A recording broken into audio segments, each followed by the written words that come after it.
Elizabeth was quiet on our anniversary drive. But that was hardly unusual. Even as a child, she possessed this unpredictable melancholy streak. She'd go quiet and drift into either deep contemplation or a deep funk. I never knew which.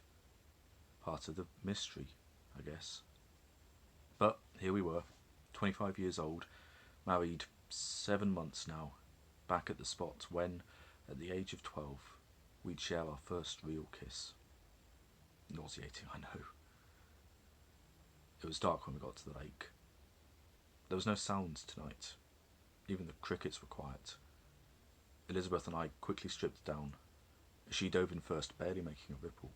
I clumsily followed. The lake was surprisingly warm. When we finished, when everything felt so right again, I grabbed a raft and collapsed onto it. My legs splayed, my feet dangling in the water. I put my hands behind my head and lay back. The air was still. I could hear Elizabeth getting out of the water and stepping onto the dock. She was quite simply breathtaking. My raft drifted further away from the shore. I listened to the water gently lap against my raft. Then I heard a car door open. I sat up. Elizabeth? Pure silence, except for my own breathing. I looked for her silhouette. It was hard to make out, but for a moment I saw it, or thought I saw it. Either way, Elizabeth was standing perfectly still, and maybe she was facing me.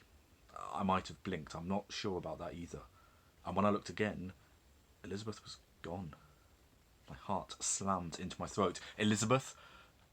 No answer. The panic rose. I fell off the raft and started swimming towards the dock. But my strokes were loud, maddeningly loud in my ears. I couldn't hear what, if anything, was happening. I stopped. Elizabeth! For a long while there was no sound.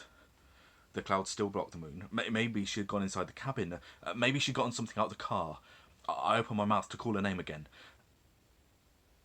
That was when I heard her scream. I lowered my head and swam. Swam hard. My legs pumping, my legs kicking wildly. I was still far from the dock. I tried to look as I swam, but it was too dark now. The moon offering just faint shards of light, illuminating nothing. I heard a scraping noise, like something was being dragged. Up ahead I could see the dock, 20 feet, no more. I swam harder. My legs burned. I swallowed some water, my arms stretching forward, my hand fumbling blindly in the dark.